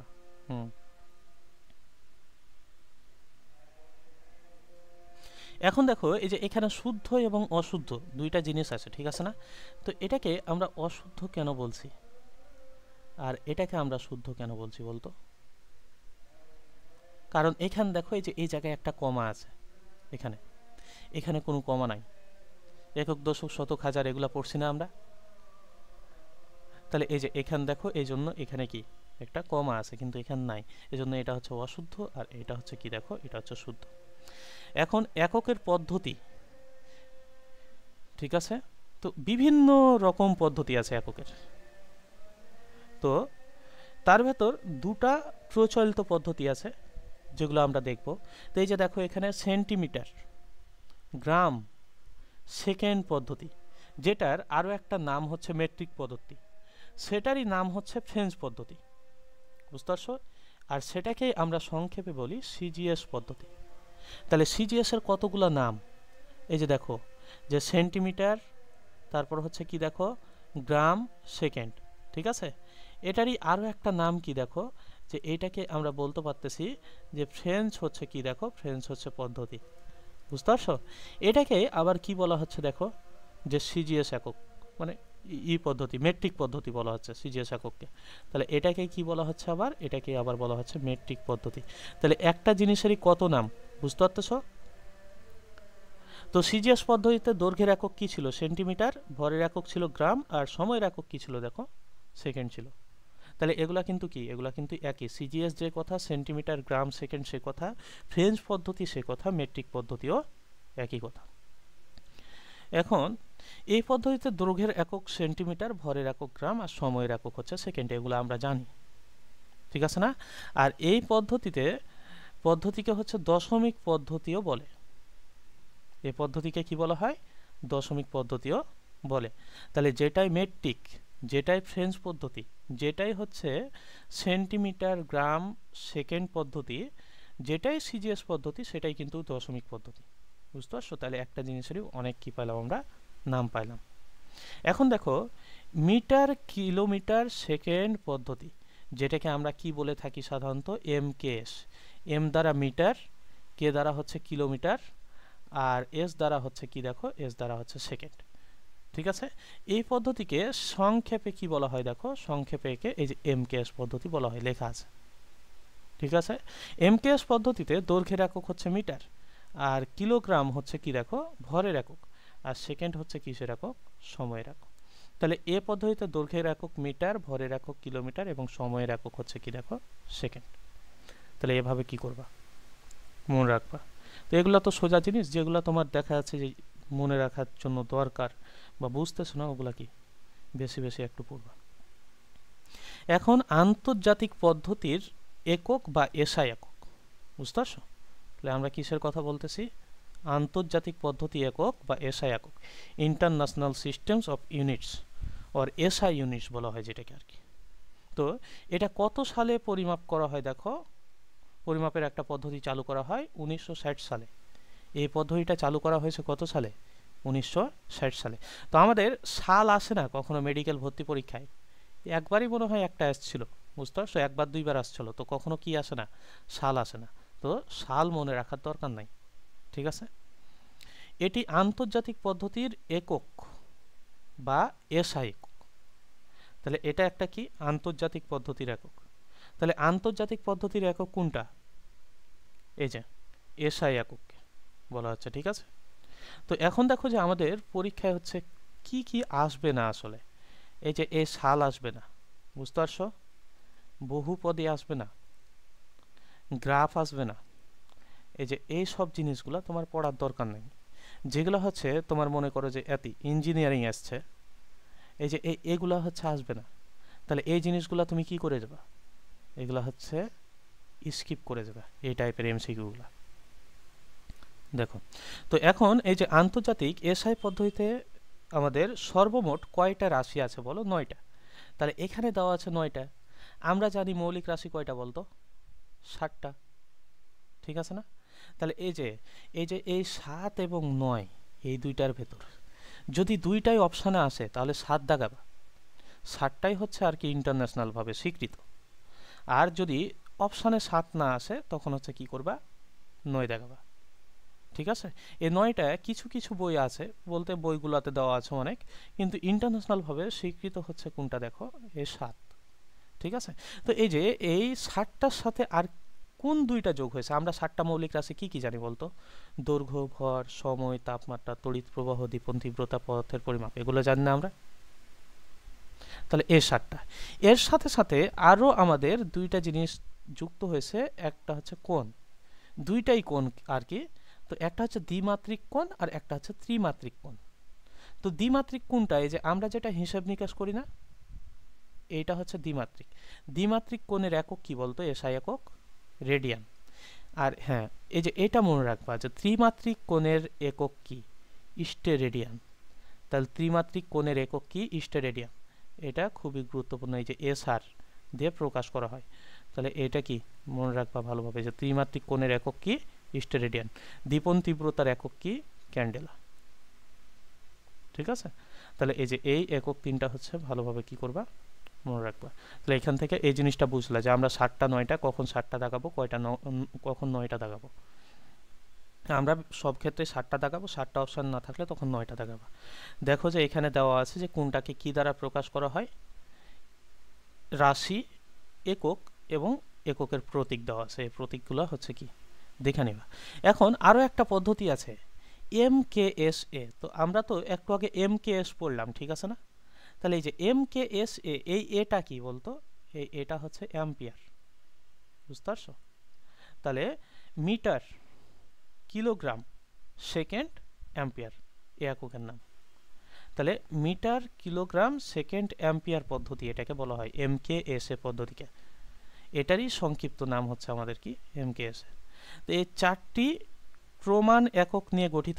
এটা কয়টা প্রমাণ একক নিয়ে গঠিত? MKSA, তুমি এটা দ্বারাই বুঝতে পারতেছো 4টা একক। একটা হচ্ছে মিটার, কিলোগ্রাম, সেকেন্ড, আর কি দেখো? অ্যাম্পিয়ার। এগুলো একবার পড়ে নেবে জাস্ট। দেখো দৈর্ঘ্যের একক সিজিএস পদ্ধতিতে সেন্টিমিটার, ঠিক আছে না? এই যে এটা মনে রাখবা, 90 ভাগ প্লাটিনাম ও 10 ভাগ ইউরেনিয়ামের সংকর ধাতু দ্বারা হচ্ছে নির্মিত দণ্ডের উপর 2টি নির্দিষ্ট দাগের মধ্যবর্তী দূরত্বকে আন্তর্জাতিক মিটার স্কেল ধরা হয়। তো এই যে মিটার স্কেলটা আছে না, এই যে এই মিটার স্কেলটা হচ্ছে কি দ্বারা তৈরি? এটা হচ্ছে মূল কথা। তো মিটার স্কেলটা তৈরি হচ্ছে 90% হচ্ছে কি দেখো? প্লাটিনাম দ্বারা, বুঝতে পারছো? এরকম থাকতে পারে যে মিটার স্কেলে কত পার্সেন্ট প্লাটিনাম দ্বারা গঠিত? 90%। আর 10% হচ্ছে কি দেখো? 10% হচ্ছে ইরিডিয়াম, বুঝতে পারছো? তাহলে 10% হচ্ছে কি দ্বারা? ইরিডিয়াম দ্বারা হচ্ছে গঠিত। তাহলে এটা মনে রাখবা যে 90% হচ্ছে প্লাটিনাম আর 10% হচ্ছে কি দেখো? ইরিডিয়াম, ঠিক আছে। এই যে দেখো যে দণ্ডটিকে 0 ডিগ্রি সেলসিয়াস তাপমাত্রায় রাখা হয়। কত ডিগ্রিতে হিসেব করা হয়? এই যে যেটা 1 মিটার আমরা বলি, ওই দণ্ডটাকে 0 ডিগ্রি সেলসিয়াস তাপমাত্রাতে কি করা হয়? রাখা হয়। এই দূরত্বের 100 ভাগের 1 ভাগকে কি বলা হয়? 100 সেন্টিমিটার বলা হয়। তো 1 মিটারের যদি একটা দণ্ড হয়, তাহলে 1 মিটার সমান হচ্ছে কত সেন্টিমিটার? 100 সেন্টিমিটার। তাহলে অবশ্যই 1 মিটারকে কয়টা ভাগ করলে? 100টা ভাগ করলে আমরা কি পাবো? একটা সেন্টিমিটার পাবো। এটাই বলা হচ্ছে। তাহলে এখান থেকে এটা গুরুত্বপূর্ণ যে 90% হচ্ছে প্লাটিনাম এবং 10% হচ্ছে ইরিডিয়ামের সাহায্যে আমাদের এই মিটার স্কেলটা কি হয় তৈরি হয়। এগুলা পড়বা। এগুলা পড়ার পর তুমি এখানে চলে আসবা যে এই যে এ সকল ইউনিটগুলো আছে না, যে কার মান হচ্ছে কত। তাই যে দেখো, এক এক্স রে ইউনিট সমান কত, 10^11 সেন্টিমিটার। তাহলে এই যে সেন্টিমিটার মনে রাখলে তুমি হচ্ছে মিটারেরটা মনে রাখতে পারবা। তো তুমি বেছে বেছে কিছু মনে রাখবা, তাহলেই হবে। তো এই যে দেখো 1 অ্যাংস্ট্রং, এটা তো মনে রাখা লাগবে না, তুমি জানো সেটা হচ্ছে কত, 10^10 মিটার। তাহলে 10^10 মিটার যদি হয়, তাহলে সেন্টিমিটারে কত হবে বলতো, 10^8 সেন্টিমিটার হবে না? হ্যাঁ, তাহলে 10^8 সেন্টিমিটার। এই যে দেখো 1 অ্যাংস্ট্রং সমান 10^- সেন্টিমিটার। এখানে দেখো 1 মিলি মাইক্রন, তাহলে 1 মিলি মাইক্রন সমান কত, 10^7। তো এর ভেতর এই যে দেখো 1 মাইক্রন, বুঝতে পারছো, 1 মাইক্রোমিটার, এই যে দেখো 10^6 মিটার, এটা মনে রাখবা। 1 মাইক্রোমিটার সমান হচ্ছে 10^6 মিটার। এই যে এটা হচ্ছে 1 মিলি মাইক্রন। 1 মিলি মাইক্রন দ্বারা কি বোঝাচ্ছে বলতো, এই যে এই মিলি আর মাইক্রো মিটার এই দুটা যোগ করা হচ্ছে মিলি মাইক্রন হয়েছে। তাহলে এই যে 1 মিটার সমান হচ্ছে 10 কিউব মিটার, তাহলে 1 মিলিমিটার সমান 10^3 মিটার, আর 1 মিটার সমান হচ্ছে 10 কত দেখো, 6 মিটার। 1 মাইক্রন বা 1 মাইক্রোমিটার সমান 10^6 মিটার। তাহলে দুইটা যদি যোগ করো তাহলে 10^9 মিটার পাবা না। এই যে এই জন্যই 1 মিলি মাইক্রন ইকুয়াল টু 10 কত দেখো, 9 মিটার। এখান থেকে দেখো 1 অ্যাস্ট্রোনমিক্যাল ইউনিট। আমরা অ্যাস্ট্রোনমিক্যাল ইউনিট বলতে কি বুঝি বলতো, সূর্য এবং পৃথিবীর গড় দূরত্বকে আমরা অ্যাস্ট্রোনমিক্যাল ইউনিট বলি না? তো এখানে এই জিনিসটা ভুল দেওয়া আছে তোমাদের বইয়ে, দেখবা কিলোমিটারটা, কিলোমিটার হয়তো এটা মিটার দিছিল। তো মিটার কত হবে, 1.495 ইন্টু 10^11 মিটার, বুঝতে পারছো? আর কিলোমিটারে তাহলে কত হবে, 10^11 মিটার, তাহলে এটা কত হবে, 10^8 কিলোমিটার হবে। এটা হচ্ছে 1 অ্যাস্ট্রোনমিক্যাল ইউনিট সমান। পৃথিবী এবং সূর্যের মধ্যবর্তী গড় দূরত্বকে বলা হয় 1 অ্যাস্ট্রোনমিক্যাল ইউনিট। দেখো পরেরটুকু, যে 1 আলোকবর্ষ সমান হচ্ছে কত। এগুলা কিন্তু পরীক্ষায় আসছে। দেখো এই যে 1 বছরে আলো যে দূরত্ব অতিক্রম করে তাকে কি বলা হয়, 1 আলোকবর্ষ বলা হয়। এটা হচ্ছে মেডিকেল 9-10 সালে এসেছিল, একবার 12-13 সালে এসেছিল, ঠিক আছে? আর এখানে দেখো যে এই যে 9.46 ইন্টু 10^15 মিটার বা 9.46 ইন্টু 10^12 কিলোমিটার, এটা ডেন্টালে এসেছিল 17-18 সালে। আর এই যে দেখো যে 19-20 সালেও এসেছিল এটা ডেন্টালে, আর 20-21 সালে এসেছিল এটা হচ্ছে ডেন্টালে। তাহলে কতবার আসছে তুমি দেখো, বুঝতে পারছো? তাহলে এই যে এটা কিন্তু খুবই একটা গুরুত্বপূর্ণ একক, এবং এই যে এই মানটা হচ্ছে মনে রাখা দরকার তোমার, কারণ এটা মেডিকেলে আসবে না এরকম কোনো কথা নেই, মেডিকেলে আসতে পারে এই মানগুলো। তাহলে এই জায়গা থেকে তুমি এই যে এই পারসেক, 1 পারসেক সমান কত, 3.26 লাইট ইয়ার। তো এরকম তোমার পারসেক, আলোকবর্ষ, অ্যাস্ট্রোনমিক্যাল ইউনিট এগুলো দেওয়া থাকবে, দিয়ে তখন তোমাকে বলবে নিচের কোনটি হচ্ছে সঠিক। এখন তুমি দেখো তো এই যে এই তিনটার মধ্যে পারসেক বড় না? তাহলে এই যে তখন এই যে এরকম ক্রম যেটাই থাকবে, পারসেক, তারপর হচ্ছে কি দেখো, তারপর হচ্ছে আলোকবর্ষ, তারপর হচ্ছে কি, তারপর হচ্ছে তোমার এই যে অ্যাস্ট্রোনমিক্যাল ইউনিট, ঠিক আছে না? তাহলে এই যে এরকম ক্রম যেটা থাকবে সেটা সঠিক। মাঝে মধ্যে পারসেকের পর অ্যাস্ট্রোনমিক্যাল ইউনিট তারপর আলোকবর্ষ দিয়ে রাখবে, এভাবে ভুলভাল থাকবে। তাহলে তোমাকে সঠিকটা দেখাতে হবে। সবচাইতে বড় একক কোনটা, বড় মান কোনটার, 1 পারসেক সমান, তারপর 1 আলোকবর্ষ বড়, তারপর হচ্ছে 1 অ্যাস্ট্রোনমিক্যাল ইউনিট। তো এভাবে মনে রাখবা। তাহলে 1 এএমইউ সমান শক্তি কতটুকু, দেখো 1 হেক্টর সমান কত, কুইন্টল সমান কত, টন সমান কত, বছর সমান কত, ঠিক আছে না? তো এগুলা অতটা ইম্পর্টেন্ট না, এগুলা বেশি ইম্পর্টেন্ট, যেগুলো দাগায় দিছি ওগুলো। এখন আমাদের কথা হচ্ছে যে এই যে এই আমরা এটা মুখস্থ করি না, মুখস্থ কিভাবে করছো তোমরা? আমরা যখন পড়তাম তখন এটা একটা সিরিয়ালি মুখস্থ করতাম, যে exa peta tera giga mega kilo hecto deca deci centi milli micro nano pico femto atto. এখন এক্সা পেটা টেরা গিগা এগুলা কি? এই যে একসাথে দেখো 10^18 থেকে শুরু, আস্তে আস্তে 3 করে আমরা কমাবো। যখন কিলোর ঘরে যাব তারপর থেকে 1 করে কমাবো, বুঝতে পারছো? তাহলে exa peta tera giga mega kilo hecto deca, deci centi milli micro nano pico femto. তারপর হচ্ছে এদিক থেকে আসতাম, deci centi milli micro nano pico femto. এবার -1, -2, -3, তারপর -3-র পর থেকে 3 করে বাড়াবো। বুঝতে পারছো অটো?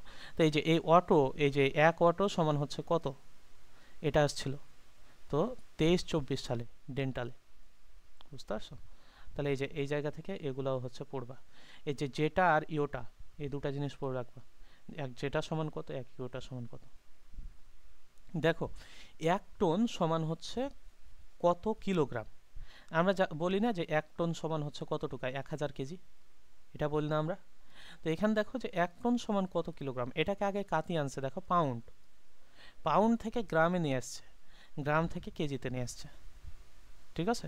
তাহলে 1 টন সমান 2240 পাউন্ড, এই লাইনটাও মনে রাখবা যে 1 টন সমান হচ্ছে কত, দেখো 2240 হচ্ছে কি, দেখো পাউন্ড একটা। দ্বিতীয় হচ্ছে যে 2240 সাথে তুমি যদি 453.6 গ্রাম গুণ দাও তাহলে সেটা গ্রামে চলে যাবে।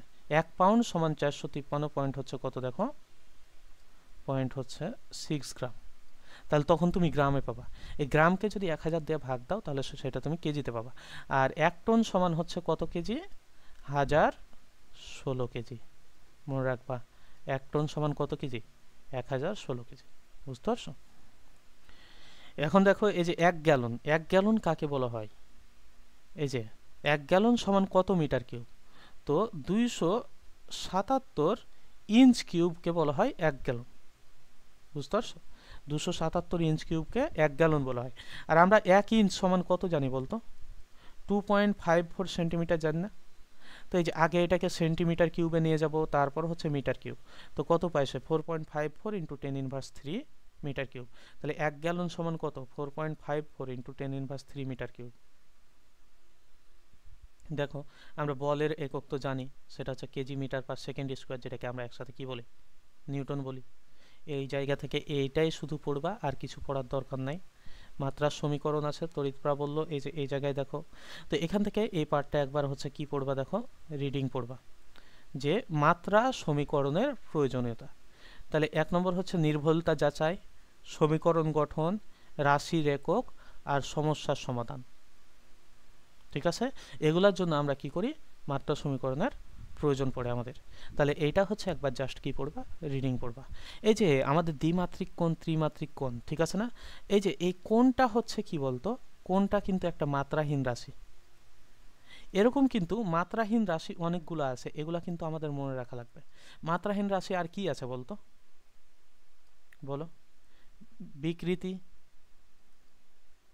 এটা হচ্ছে কি মাত্রাহীন রাশি না?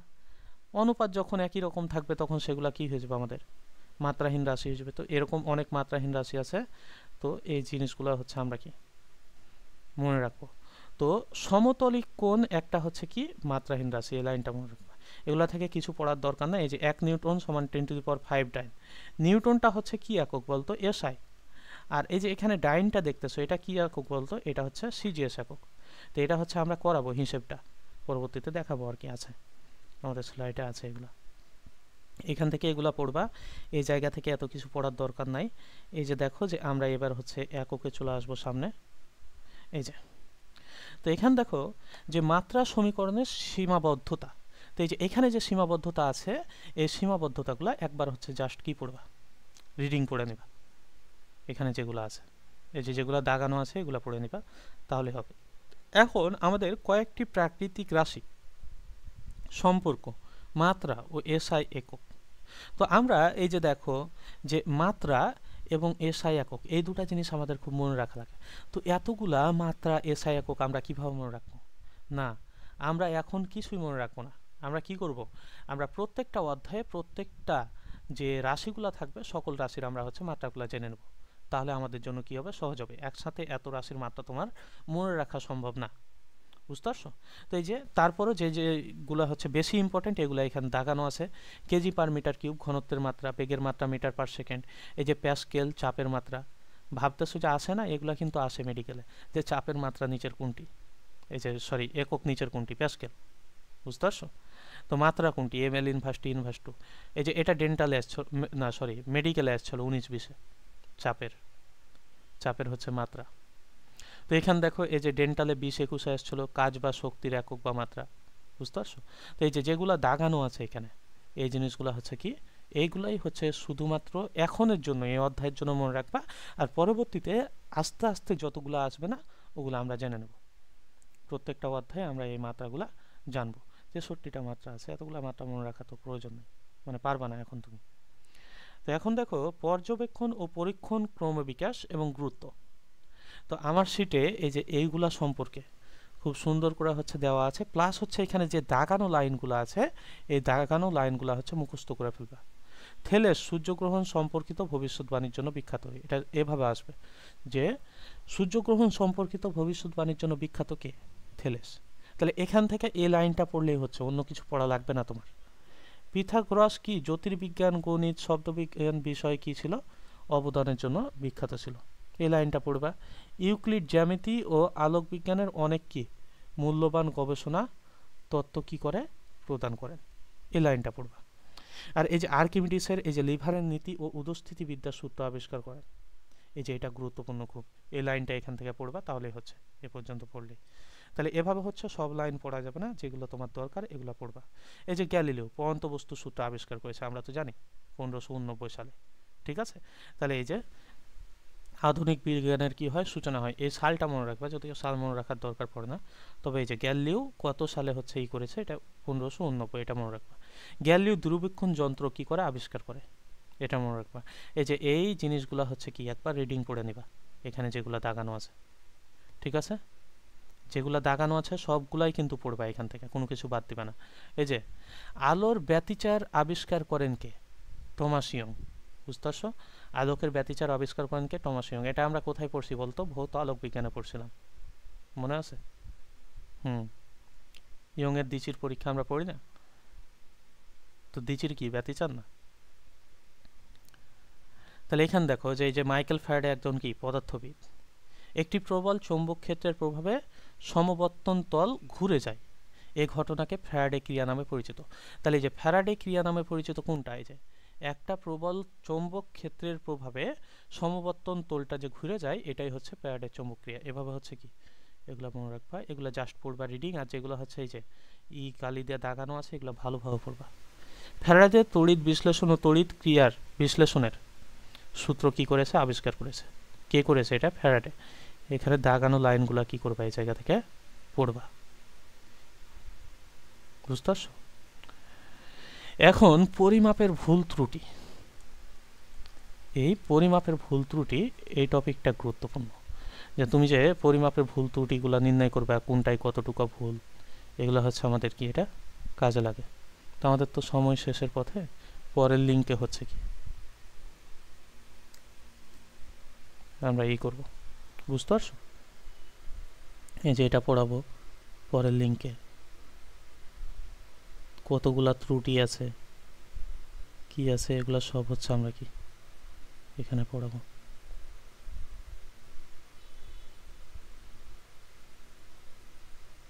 যে জিনিসটা পরিমাপের ত্রুটি, এই যে এই ত্রুটি নির্ণয়ের ম্যাথগুলো আছে, ছোট ছোট ম্যাথ আছে, ত্রুটি নির্ণয়ের ত্রুটি কত প্রকার, কোন ত্রুটি কত প্রকার। এই যে আমাদের দেখো যে এখানে বেশ ত্রুটির কয়েকটা ভাগ দেওয়া আছে, যান্ত্রিক ত্রুটি, পর্যবেক্ষণ ত্রুটি, এলোমেলো ত্রুটি, পুনরাবৃত্ত ত্রুটি, আর হচ্ছে লঘিষ্ঠ গণন ত্রুটি। তো এই যে যান্ত্রিক ত্রুটি আছে না, তো এরকম চলে আসবে যে নিচের কোনটি হচ্ছে যান্ত্রিক ত্রুটি বা নিচের কোনটি যান্ত্রিক ত্রুটি নয়, বোঝা গেছে? তো এখানে দেখো যে আমরা এই জিনিসগুলো তখন দেখবো। তো এই যে এই ত্রুটির পার্টটা নোটে খুব সুন্দরভাবে সাজানো আছে, যেখান থেকে হচ্ছে আমি করাবো আর কি। আপাতত এখানে শুধু এই জিনিসগুলো দেখো, আর ওখানে সব কিছু বুঝাই দেবো। তো যান্ত্রিক ত্রুটি যেটা আছে আমাদের এখানে দেখো যে ভৌত রাশি পরিমাপে যে সমস্ত যন্ত্র ব্যবহার করা হয় সেগুলি সঠিক এবং সুবেদী না হলে পরিমাপের ত্রুটি দেখা দেয়। এখন তুমি যে সব যন্ত্রগুলা নিয়ে মাপতেছো এগুলো যদি সঠিক না হয় তাহলে তখন ত্রুটি দেখা দিবে। এখন মনে করো যে তুমি একটা মিটার নিলা, এখন এই মিটারে ত্রুটি আছে, 2 কেজি ওয়েট সবসময় কম দেখায়।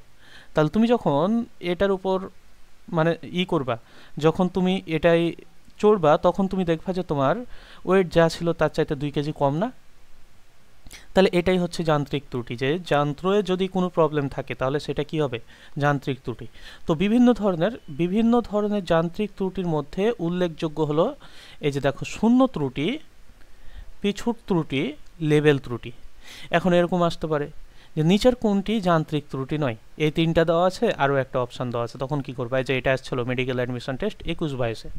তো তুমি এটা কিভাবে মনে রাখবা যে হচ্ছে এই যান্ত্রিক ত্রুটি কি দিয়ে মনে রাখবা, তুমি হয় তুমি পলাশ দিয়ে মনে রাখবা যে যান্ত্রিক ত্রুটি হচ্ছে কে, পলাশ, অথবা যান্ত্রিক ত্রুটি হচ্ছে কি আমাদের জাতীয় ফুল শাপলা, ঠিক আছে না? তাহলে হয় পলাশ দিয়ে মনে রাখবা, নয় শাপলা দিয়ে মনে রাখবা। শাপলা শতে কি শূন্য ত্রুটি, পতে পিছট ত্রুটি, আর লতে কি লেভেল ত্রুটি। বোঝা গেছে? তাহলে যান্ত্রিক ত্রুটি হচ্ছে কি পলাশ বা হচ্ছে শাপলা, এভাবে মনে রাখবা। তাহলে এখানে দেখো যে শূন্য ত্রুটি সাধারণত ভার্নিয়ার স্কেল, স্ক্রু গজ, স্লাইড ক্লিপার্স, স্পিরোমিটার, এই যে এইসব যন্ত্রগুলো আছে না ইত্যাদির প্রধান স্কেলের যে শূন্য দাগ, এদের তো দুইটা স্কেল থাকে, একটা হচ্ছে প্রধান স্কেল থাকে আর একটা হচ্ছে কি ভার্নিয়ার স্কেল থাকে, বৃত্তাকার স্কেল থাকে, এরকম থাকে না? তো প্রধান স্কেলের যে শূন্য দাগ থাকে, এই শূন্য দাগে যদি ভার্নিয়ার স্কেল বা বৃত্তাকার স্কেলের শূন্য দাগের সাথে মিলে না যায়, দেখা যাচ্ছে ভার্নিয়ার স্কেলের শূন্য দাগ এখানে অথবা এখানে, বা বৃত্তাকার স্কেলের শূন্য দাগ এখানে বা এখানে, তখন কি হবে বলতো, তখন যে ত্রুটিটা পাও সেটা হচ্ছে পিছুট ত্রুটি বলা হয়।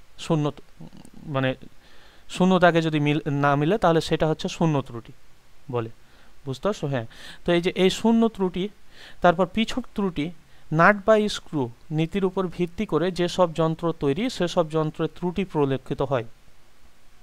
তো নাট বা স্ক্রুর কথা যখন উল্লেখ থাকবে তখন সেটা কি পিছুট ত্রুটি আসবে, বুঝতে পারছো?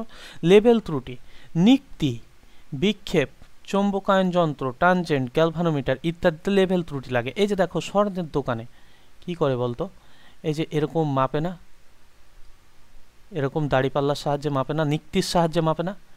নিক্তি কোনটাকে বলা হয়, যেটা একদম সঠিক পরিমাপ দিতে পারবে প্রায়, ঠিক আছে না? লেবেল এই যে এভাবে থাকবে। তাহলে এই যে এই নিক্তিটা দেখবা যে একটা কাঁচের ঘরে দেওয়া হয়, কেন বলতো? কাঁচের ঘরের মধ্যে রাখা হয়, ছোট্ট একটা বক্সের মধ্যে, কারণ হচ্ছে যাতে বাতাস আসার কারণে এই মাপটার কোনো কি না হয়, একটু এদিক ওদিক না হয়, যার কারণে এখানে কি করা হয়, যার কারণে কাঁচের রুমের ভেতর দেওয়া হয়, ওই কাঁচের রুম বন্ধ করে দেখবা যে পরিমাপ করা হয়, এটা বাইরে থেকে দেখা হয়, ঠিক আছে? তো এই যে নিক্তি, বিক্ষেপ, চৌম্বক মান যন্ত্র, ট্যানজেন্ট, গ্যালভানোমিটার ইত্যাদিতে কি দেখা যায়, লেভেল ত্রুটি দেখা যায়। এই তিনটা মনে রাখবা, উদাহরণ তিনটা এখান থেকে।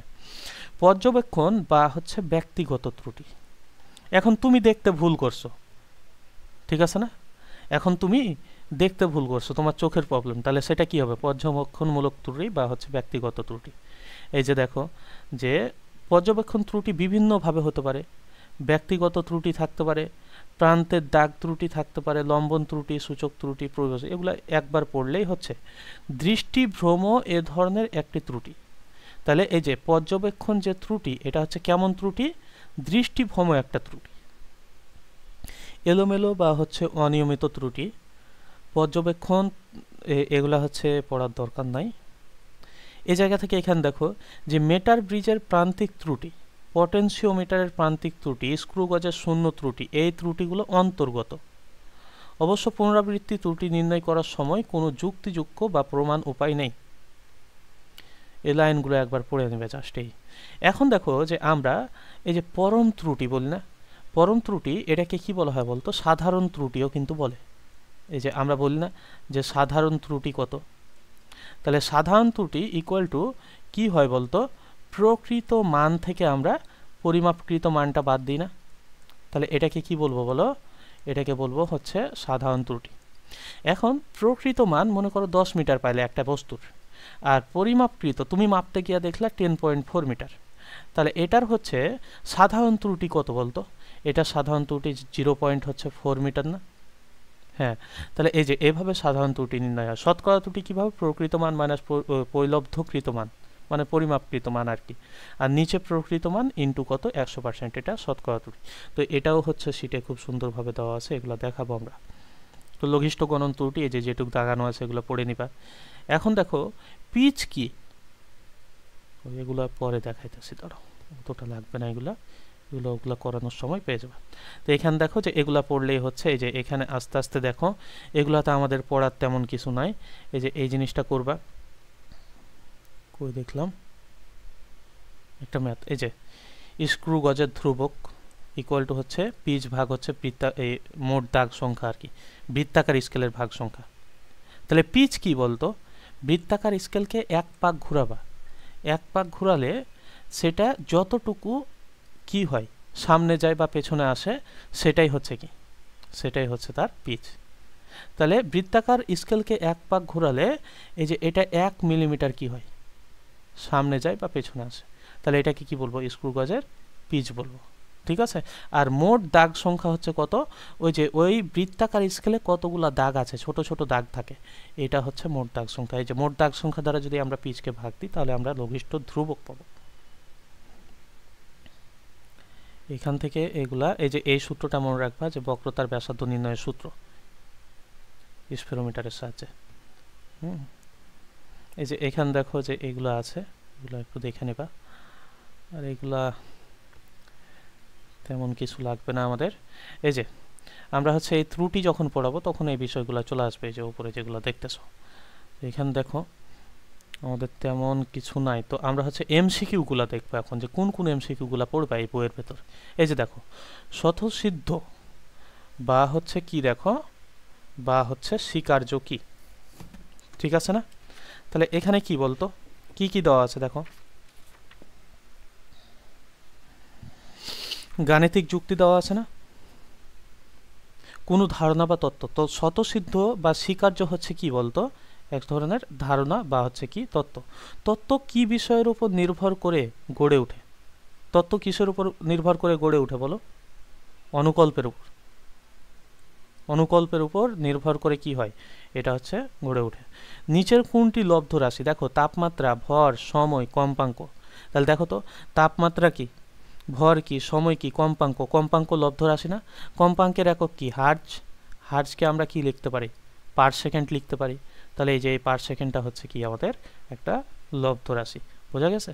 দেখো যে কোন কোন জায়গায় আছে। তো এখানে দেখো যে এই যে এই এমসিকিউটা মেডিকেল আসছিল, যে 1 মাইল এবং 1 কিলোমিটারের মধ্যে পার্থক্য কত। তো 1 মাইল সমান কত বলতো, 1609 মিটার অথবা 1610 মিটার। আর 1 কিলোমিটার মানে কত বলতো, 1000 মিটার। এই যে এটা আসছে, তাহলে কত, 609 মিটার অথবা কোনো কোনো জায়গায় দেখবা 610। তো একটাই অপশান থাকবে, দুইটা অপশান থাকবে না, বোঝা গেছে? তাহলে কি এগুলো পারবো না, সোজা না? এই যে সোজা, কিন্তু কি হয় মেডিকেল অ্যাডমিশন টেস্টে 60% তোমার দ্বিধাদ্বন্দ্ব কাজ করবে সবসময় ভেতরে, এজন্যই অবস্থা হয়। দেখো একটি বক্রতলের ব্যাসার্ধ নির্ণয়ের জন্য ব্যবহৃত হয় কোনটা বলো, বক্রতলের ব্যাসার্ধ নির্ণয়ের জন্য কি কি ব্যবহার করো তুমি? 1 আর 2 কই নির্ণয় করো, স্ফেরোমিটার ব্যবহার করো তুমি। তুমি কি স্ক্রু গজ ব্যবহার করো যে বক্রতলের ব্যাসার্ধ নির্ণয়ের জন্য? বক্রতলের ব্যাসার্ধ কি তুমি স্ক্রু গজের সাহায্যে কি নির্ণয় করতে পারবা? পারবান তো। তাহলে এটা কি, এটা হচ্ছে তুমি স্ফেরোমিটারের সাহায্যে বক্রতলের ব্যাসার্ধ কি করা হয়, নির্ণয় করা হয়। এই যে এই অঙ্কটাও আমাদের স্লাইডে আছে, আমরা করাবো এই টাইপের অঙ্ক। এই যে আলোকবর্ষ কিসের একক, দূরত্বের একক। পরীক্ষা দ্বারা প্রমাণিত অনুকল্পকে কি বলা হয়, এই যে পরীক্ষা দ্বারা প্রমাণিত অনুকল্পকে। তাহলে এই যে আমরা পড়াইলাম না যে পরীক্ষা দ্বারা প্রমাণিত কথাটা থাকলে সূত্র, আর এর সাথে যখন অনুকল্প থাকবে তখন সেটাকে আমরা কি বলবো, দেখো সেটাকে বলবো হচ্ছে আমরা তত্ত্ব। তাহলে এটা কি হবে, তত্ত্ব হবে, বোঝা গেছে? তাহলে এখানে দেখো যে এই জায়গা থেকে এই যে দাগানো যেগুলো আছে এগুলো অবশ্যই পড়বা। এই যে এগুলোও আছে, এগুলোও আমরা করাবো, প্রবলেম নাই। ম্যাথ যেগুলো আছে ম্যাথগুলো হচ্ছে বিনা প্রমাণে কোনো কিছু মেনে নেওয়াকে কি বলা হয়, প্রমাণ ছাড়াই কোনো কিছু তুমি মেনে নেবে, স্বীকার্য না, কি পড়ে না, বিনা প্রমাণে কোনো প্রমাণ ছাড়া তুমি যে জিনিসটা মানবা সেটা কি, সেটা তো স্বীকার্য, পড়বা। এই যে পথের পরিমাপের এসআই একক হচ্ছে কি, মোল, এগুলো পড়ছো না?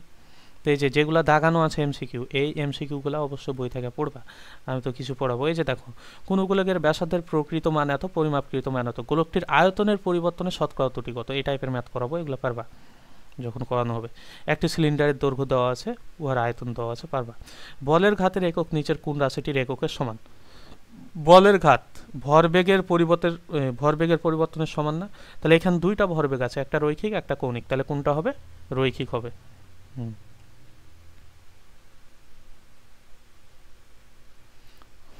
কোনটি সবচেয়ে বড় একক? এই যে তখন দেখালাম না আমরা যেভাবে থাকবে, এই যে দেখো পারসেক, 1 পারসেক সমান হচ্ছে কত? দেখো 3.26 কত লাইট ইয়ার না?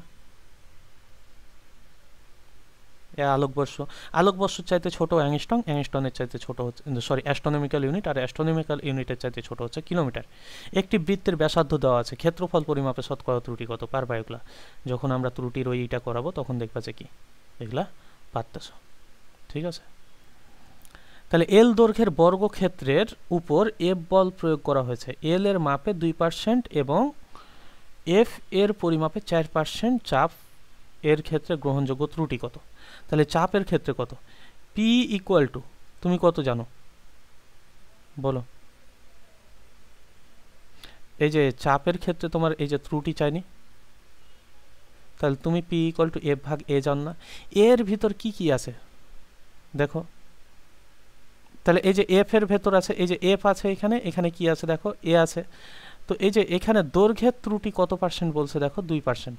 আর এই যে এখানে চাপের বলের ত্রুটি কত পার্সেন্ট বলছে? 4%। তো তুমি এই দুটা সরাসরি গুণ করে দিলে তুমি আনসার পেয়ে যাবে, এরকম যদি থাকে। এগুলো পড়বা। বললাম যে এরকম যখন দুটা রাশি ত্রুটি দেওয়া থাকবে তখন তুমি সরাসরি, যদি পাওয়ার না থাকে, এই যে এফ এর উপর কি কোনো পাওয়ার আছে? এর উপর কি কোনো পাওয়ার আছে? নাই। তাহলে এই দুটা সরাসরি গুণ দিয়ে দিলেই তুমি হচ্ছে অ্যান্সারটা পেয়ে যাবে যে ত্রুটি কতটুকু মোট। এটা ত্রুটি যখন করাবো না এটি স্লাইডে, তখন দেখবা যে কি এগুলা সোজা হইতেছে। তো এই যে এখান থেকে দেখো যে মেডিকেলের এই যে এই অধ্যায়ের এইটুক পড়লেই তোমার হচ্ছে, মানে যেগুলো দাগাই দিয়েছি শুধু জাস্ট তুমি ওগুলা পড়বা, অন্য কিছু পড়তে গিয়ে তুমি হচ্ছে গুলাই ফেলার দরকার নাই। বুঝতে পারছো? এখন দেখো যে আমাদের এই যে একটা সিট আছে এখানে, এই সিটের ভেতর কি কি আছে দেখো। আমরা বলছিলাম যে গুরুত্বপূর্ণ টপিক কোনগুলা, এগুলো তুমি পড়ছো। কিছু সমস্যা বলি, এই যে দেখো বিদ্যার আওতায় আসে না, একটা আমরা পড়ছি, ঠিক আছে না? অ্যানথ্রোপোমেট্রি, এটা প্রথমে পড়ছিলাম আমরা আজকে। দেখো পদার্থবিজ্ঞানের লব্ধ জ্ঞান চিকিৎসায় প্রয়োগ করা যায় না, কোনটা? এই যে দেখো বায়োমেট্রিক অ্যাটেন্ডেন্স, এটা লব্ধ জ্ঞান চিকিৎসায় ব্যবহার করা যায় না। চিকিৎসা ক্ষেত্রে কি বায়োমেট্রিক হয়? এই যে 1 মাইল এবং 1 কিলোমিটারের মধ্যে পার্থক্য কত? 609 মিটার। হ্যাঁ, একটি দণ্ডের প্রকৃত মান কত? এই যে 10.40 সেন্টিমিটার এবং পরিমাপকৃত মান 10 সেন্টিমিটার হলে শতকরা ত্রুটি কত? তাহলে আমরা এগুলো ম্যাথ করবো আছে। তো শতকরা ত্রুটি ইকুয়াল টু কি জানি আমরা? প্রকৃত মান মাইনাস পরিমাপকৃত মান ভাগ প্রকৃত মান ইন্টু হচ্ছে কত? ইন্টু হচ্ছে 100। তাহলে এই যে 3.8%, যেটা 4%-এর কাছাকাছি। এই যে গোলকের পরিমাপকৃত ব্যাসার্ধ দেওয়া আছে, এগুলো হচ্ছে আমরা করব। এখানে দেখো যে প্রবাহী তরল পদার্থের বিশেষ ধর্ম, ঠিক আছে না? তরল ও বায়বীয় পদার্থের বিশেষ ধর্ম হচ্ছে কি? সান্দ্রতা। আর তরল পদার্থের বিশেষ ধর্ম কি? পৃষ্ঠটান ও তলটান। এই যে এই সিটটাও পড়বে তোমরা। বিভিন্ন প্রকার যন্ত্র আছে এখানে দাও, দেখো বিভিন্ন প্রকার যন্ত্রের নাম। এই যে ধারণা উপলব্ধি, এগুলো তো দেখাইছি, এগুলো দেখাইছি। এই যে এককের পদ্ধতি, 4টা পদ্ধতি আমরা বললাম প্রথমত, বুঝতে পারছো? একটা সিজিএস, একটা এমকেএস, একটা এসআই, আর একটা হচ্ছে কি এমকেএস। সিজিএসকে কি বলা হয়? মেট্রিক, ফ্রেঞ্চ, দশমিক, বুঝতে পারো নাই? এগুলো সিজিএস এর নাম, ঠিক আছে? আর এই যে মেট্রিক, ফ্রেঞ্চ, দশমিক, এগুলো হচ্ছে কি সিজিএস এককের নাম। এই যে এমকেএস পদ্ধতি, এম এ কি মিটার, কে কি কিলোমিটার, এস এ কি সেকেন্ড। এসআই পদ্ধতি কয়টা মৌলিক রাশি বলতো? 9টা মৌলিক রাশি, ঠিক আছে? যদি 9টা অপশান থাকে, 7টা না থাকে, তাহলে 9টা দেখাবা। এমকেএস এ মিটার, কিলোমিটার, সেকেন্ড, আর কি দেখো অ্যাম্পিয়ার। তাহলে এগুলো সিজিএস পদ্ধতির বাকি নামসমূহ। এই যে সিজিএস পদ্ধতির বাকি নাম, এই যে সিজিএস পদ্ধতি আছে না, সেন্টিমিটার গ্রাম সেকেন্ড, সেন্টিমিটার গ্রাম সেকেন্ড, এটা হচ্ছে কি কোন পদ্ধতির নাম? সিজিএস পদ্ধতির নাম। মৌলিক একক কয়টা? 3টা। দৈর্ঘ্য, ভর। মৌলিক একক এটা, মৌলিক রাশি এগুলা ওই যে 7টা বা 9টা আমরা বললাম না? তো এটা কিন্তু গুলাই ফেলো না আবার। মৌলিক একক 3টা, কিন্তু মৌলিক রাশি কয়টা? 7টা। 7টা 9টা, মানে যখন কি অবস্থা বুঝা ব্যবস্থা নেবা কোনটা দেখাবে আর কি। দেখো 7 দেখাবা, 7 দেখাবা। এখন অনেক জায়গায় হয়তো 9 দাগাইতে কইবে, আসলে এটা কনফিউশনের বিষয়, বুঝতে পারছো? আবার হচ্ছে এটা কিন্তু 7টাই অ্যাপ্রোপ্রিয়েট আর কি, ইন্টারন্যাশনালভাবে 7ই হচ্ছে করা যায়। এখন 9 আমাদের বইগুলোতে কিছু কিছু জায়গায় হচ্ছে 9 আছে, যার কারণে এখন 9ও পড়াইতেছে। আর কিছু করার নাই, দুটা অপশান থাকলে 7 দাগাবা, আর হবে কি হবে না সেটা তো বুঝতে পারতো। এই যে এটা ব্যবহারিক একক, দেখো পড়াইছি না, আলোকবর্ষ কিসের একক, এই যে থিটা, তারপর বিজ্ঞানদের অবদান, এই যে এখান থেকে অবদানগুলো পড়ে নিবা, ওখানে বইয়ে তো পড়বা, বই পড়ার সাথে সাথে এখান থেকে পড়বা, দেখবা যে সহজ হইতেছে এই জিনিসগুলো। দেখো যে এখানে কি, এই যে ত্রুটি কত ধরনের, যান্ত্রিক ত্রুটি, পর্যবেক্ষণ ত্রুটি, এলোমেলো ত্রুটি আর পুনরাবৃত্তি ত্রুটি, 4টা ত্রুটি আছে না? এই যে যান্ত্রিক ত্রুটি হচ্ছে কি, দেখো শূন্য ত্রুটি, পিছট ত্রুটি, আর আরেকটা হচ্ছে কিসের কথা বললাম আমরা, দেখো লেভেল ত্রুটি। তাহলে এই যে এটা কি যেমন রাখবা, পলাশ অথবা কি, অথবা হচ্ছে শাপলা, যে কোনো একটা মন থাকলে। যান্ত্রিক ত্রুটি মানে শাপলা, এটা 3 ধরনের। ধনাত্মক আর ঋণাত্মক ত্রুটি, এই যে শূন্য ত্রুটি আমরা পড়ছি না, যে ভার্নিয়ার স্কেলের শূন্য দাগ যদি প্রধান স্কেলের শূন্য দাগের সাথে মিলে না যায়, ডান পাশে বা বাম পাশে থাকে, তাহলে সেটা কি শূন্য ত্রুটি। এটা কয় ধরনের হয়, 2 ধরনের, একটা হচ্ছে ধনাত্মক ত্রুটি, একটা হচ্ছে ঋণাত্মক ত্রুটি। ধনাত্মক ত্রুটি হলে ডান দিকে থাকবে, মূল স্কেলের শূন্য দাগ এখানে, যদি ভার্নিয়ার স্কেলের শূন্য দাগ ডানে থাকে তাহলে ধনাত্মক ত্রুটি, আর যদি বামে থাকে তাহলে সেটা ঋণাত্মক ত্রুটি। এখানে দেখো যে হ্যাঁ, তাহলে পরিমাপের ত্রুটি, এই যে দেখো যান্ত্রিক ত্রুটি পলাশ 3টা আমরা এইভাবে। এই যে দেখো যে পিছট ত্রুটি, নাট আর স্ক্রুর ত্রুটিটা হচ্ছে পিছট ত্রুটি। লেভেল ত্রুটি, নিক্তি, বিক্ষেপ, গ্যালভানোমিটার, এগুলা ত্রুটি হচ্ছে লেভেল ত্রুটি। আর শূন্য ত্রুটি, ভার্নিয়ার স্কেল, স্ক্রু গজ, স্লাইড ক্যালিপার, স্পেরোমিটার, এগুলার হচ্ছে কি শূন্য ত্রুটি। পর্যবেক্ষণ অথবা ব্যক্তিগত ত্রুটি, এটা হচ্ছে কি দৃষ্টিভ্রম নাম, বুঝতে পারছো? এটাকেও কি বলা হয়, দৃষ্টিভ্রম ত্রুটি বলা হয়। পুনরাবৃত্তি ত্রুটি, নিয়মিত ত্রুটি। শূন্য ত্রুটি স্ক্রুগজ, আর প্রান্তিক ত্রুটি হচ্ছে মিটার ব্রিজ প্লাস পটেনশিওমিটার। এই যে এই উদাহরণগুলো মনে রাখবা, যে শূন্য ত্রুটি কোথায়, স্ক্রুগজে, আর প্রান্তিক ত্রুটি কোথায় দেখা যায়, মিটার ব্রিজ আর পটেনশিওমিটারে দেখা যায় প্রান্তিক ত্রুটি। আর এলোমেলো ত্রুটি মধ্যাকর্ষণের জন্য হয়ে থাকে, অনিয়মিত ত্রুটি, এটা মনে রাখবা। আর এই যে লঘিষ্ঠ গণন ত্রুটি, এই যে এই লঘিষ্ঠ গণন ত্রুটির নাম হচ্ছে এলোমেলো এবং নিয়মিত। এটাকে এলোমেলো এবং নিয়মিত দুটাই বলা যাবে একসাথে, বুঝতে পারছো? তো এটা মনে রাখবা, যে এই জায়গাগুলো থেকে এগুলা হচ্ছে আমি সামনের দিন বোঝাই দিব। এবং কিছু একক আছে এখানে, দেখো বলের একক আছে, পারবা না? তো এই যে বলের একক নির্ণয় করবা, এটার এককটা নির্ণয় করবা। তারপর দেখো বেশ কিছু একক এখানে যে কয়টা আছে অন্তত কইরো, কাজের একক কি, ক্ষমতার একক কি, মহাকর্ষীয় ধ্রুবকের একক কি, স্প্রিং ধ্রুবকের একক কি, কুলম্বের ধ্রুবকের একক কি, আর পীড়নের একক কি। এই কয়টা নিজে নিজে করবা, এগুলো হচ্ছে হোমওয়ার্ক, এই কয়টা, বুঝতে পারছো? এই যে এই এককগুলো হচ্ছে কি, এগুলো হচ্ছে এইচডাব্লিউ। আর পরবর্তীতে যে শীটটা আছে আমাদের এখানে, এই যে এইটা হচ্ছে কি করব, এটা পরের দিন আমি যা যা লাগবে সব কিছু হচ্ছে কি সলভ করে দেবো, বোঝা গেছে? কারণ কালকে আমি সময় পাইলে কালকে পড়াই দেবো আর কি, আর না হয় পরশু। এই যে এখানে যেগুলো আছে সব কিছু। তো আপাতত যেগুলো, এই যে 2টা সিট হইলো, মানে একটা অধ্যায় পুরোপুরি হয় নাই কিন্তু এখনো, এতক্ষণ পড়ার পর, তাই না? একটা অধ্যায়ের কিছু জিনিস বাকি আছে। তবে যেগুলা দিছি এগুলা আজকের ভেতরেই কি করবা, বই দাগায়া, বুঝতে পারছো কি, বইটই দাগায়া তুমি হচ্ছে